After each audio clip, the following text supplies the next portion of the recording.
मेरा आप सबसे भी अनुरोध है और माननीय अध्यक्ष जी आपसे मेरा निवेदन है कि ये प्रस्ताव हमारा राज्य हित में जो है पारित कर दिया जाए। नमस्कार, मैं हूं आस्थापुरी आपके साथ और आप सब देख रहे हैं नेशन वन। उत्तराखंड में विधानसभा बजट सत्र चल रहा है। वहीं इस सत्र के बीच में कल 21 फरवरी 2025 को उत्तराखंड के शशक भू कानून को मंजूरी मिल गई है। मुख्यमंत्री पुष्कर सिंह धामी ने खुद सदन में शशक भू कानून 2025 प्रस्ताव को प्रस्तुत किया था, जिसको मंजूरी मिल गई है। वहीं अब उत्तराखंड इसी के साथ शशक भू कानून लागू करने के लिए तैयार है। वहीं भू कानून लागू होने से राज्य में क्या क्या बदलाव भी लागू होंगे, वो जानने के लिए आपको देखनी होगी हमारी ये रिपोर्ट।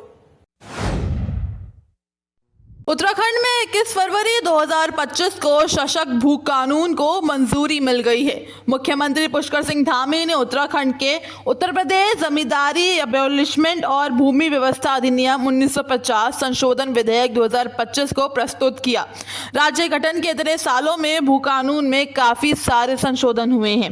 राज्य में 2002 में एनडी तिवारी सरकार भू कानून लेकर आई, जिसके मुताबिक राज्य में भारी व्यक्ति केवल 500 वर्ग मीटर की ही जमीन खरीद सकता है, जिसमें 2008 में बीसी खंडूरी सरकार ने संशोधन करते हुए जमीन की लिमिट कम कर दी। जमीन की लिमिट 250 वर्ग मीटर कर दी गई।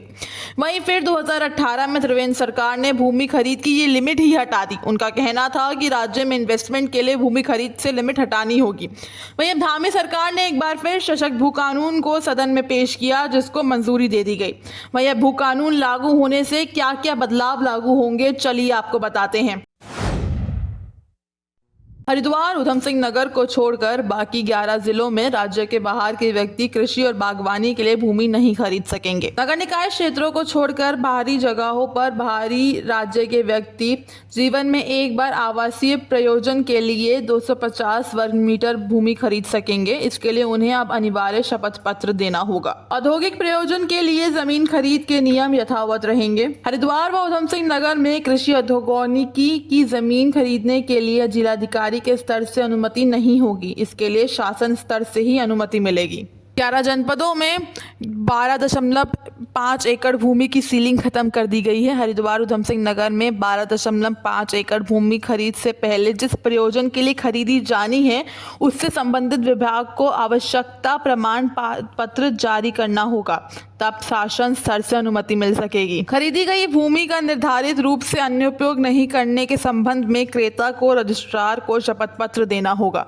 भू कानून का उल्लंघन होने पर भूमि सरकार में निहित होगी। पोर्टल के माध्यम से भूमि खरीद प्रक्रिया की निगरानी होगी। सभी जिलाधिकारियों, राजस्व परिषद और शासन को नियमित रूप से भूमि खरीद से जुड़ी रिपोर्ट भेजेंगे। नगर निकाय सीमा के अंतर्गत भूमि का उपयोग केवल निर्धारित भू उपयोग के अनुसार ही किया जा सकेगा। राज्य में भू कानून को मंजूरी मिलने के बाद काफी सारी प्रतिक्रियाएं सामने आ रही हैं। मामले में मूल निवास भू कानून समन्वय संघर्ष समिति ने भी अपना पक्ष रखा। मूल निवास भू कानून समन्वय संघर्ष समिति ने भू कानून में हुए संशोधनों को जनता के साथ धोखा बताया है। इसके लिए विरोध में संघर्ष समिति के संयोजक मोहित डिमरी ने भू कानून संशोधन विधेयक की प्रांतियां फाड़कर विरोध जताया है और साथ ही साथ बड़े आंदोलन की भी चेतावनी दी है। Bureau report, nation one.